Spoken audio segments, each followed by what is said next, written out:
Hi friends, welcome back to my channel. Heroine Samantha గురించి పరిచయం అక్కర్లేదు. 2010లో ఏం మాయ చేసావే అంటూ ప్రేక్షకుల్ని మాయ చేసిన ఈ చెన్నై బ్యూటీ ఇక వెనక తిరిగి చూడాల్సిన అవసరం రాలేదు. తెలుగు, తమిళ భాషల్లో అగ్ర హీరోలందరితో నటించి స్టార్ హీరోయిన్ గా ఎదిగారు. ఆ తర్వాత అక్కినేని నాగచైతన్యని వివాహం చేసుకోగా 3 ఏళ్లకే ఆ బంధం బీటల్ వారింది. విడాకుల తర్వాత ఊ అంటావా మామ ఊ అంటావా పుష్పలో ఐటమ్ సాంగ్ తో ఇరగదీశారు. The family man web series లో ఇంటిమేట్ సీన్స్ లో రెచ్చిపోయి నటించారు. కొన్నాళ్ల క్రితం మయోసైటిస్ అనే వ్యాధి బారిన పడిన సమంత చాలా ఇబ్బందులు పడ్డారు. దాని చికిత్స కోసం విదేశాలు సైతం వెళ్లారు. ఈ మధ్య కాలంలో నిర్మాతగా మారిన ఆమె ట్రాటాలా మూవింగ్ పిక్చర్స్ అనే బ్యానర్ ఏర్పాటు చేసి కొత్త నటీనటులతో శుభం అనే చిత్రాన్ని నిర్మించారు. నిర్మాతగా తొలి చిత్రంతోనే హిట్ అందుకున్న శామ్ తాజాగా మా ఇంటి బంగారం అనే చిత్రంలో నటిస్తూనే దానికి నిర్మాతగా వ్యవహరిస్తున్నారు. అంతేకాకుండా బాలీవుడ్ లో సిటాడెల్ అనే వెబ్ సిరీస్ తో ఆకట్టుకున్న ఆమె మరో ఆసక్తికరమైన వెబ్ సిరీస్ లోనూ నటిస్తున్నారని తెలుస్తుంది. అయితే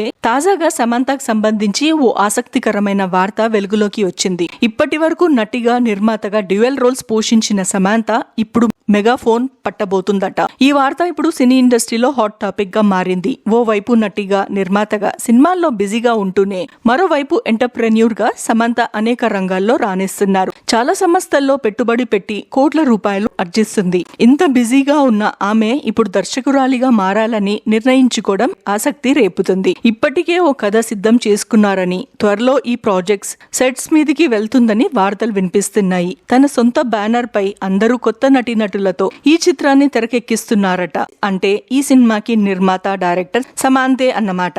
అయితే ఈ వార్త నిజమా కాదా అన్నది తెలియాల్సి ఉంది. నాగచైతన్యతో విడాకుల తర్వాత ఒంటరిగా జీవిస్తున్న సమంత త్వరలో పెళ్లి పీటలు ఎక్కబోతున్నారని తెలుస్తుంది. బాలీవుడ్ డైరెక్టర్ రాజ్ నిడుమురితో ఆమె ప్రస్తుతం డేటింగ్ లో ఉన్నట్లు ప్రచారం జరుగుతుంది. వీళ్ళిద్దరూ తరచూ కలుసుకోవడం, వెకేషన్స్ కు వెళ్తుండడంతో ఈ వార్తలకు ఆజ్యం పోస్తున్నాయి. రాజ్ డికే సంయుక్తంగా తెరకెక్కించిన the family man season 2 Citadel, Honey బనీలో సమంత నటించారు. ఈ ప్రాజెక్టుల కోసం వర్క్ చేస్తున్న సమయంలోనే రాజ్ తో ఆమె పరిచయం ఏర్పడగా అప్పటి నుంచి సన్నిహితంగా వెలుగుతున్నారు. ఇటీవలే సమంత నిర్మించిన శుభం చిత్రానికి రాజ్ క్రియేటివ్ ప్రొడ్యూసర్ గా ఉన్నారు. వీరిద్దరు డేటింగ్ ఉన్నట్లు వార్తలు వస్తున్నప్పటికీ అధికారికంగా ఎక్కడ స్పందించలేదు. సమంత స్పీడ్ చూస్తుంటే త్వరలోనే ఈ గుడ్ న్యూస్ కూడా చెప్పేలాగే ఉంది. మరిన్ని ఇలాంటి ఇంట్రెస్టింగ్ న్యూస్ కోసం please subscribe to my channel.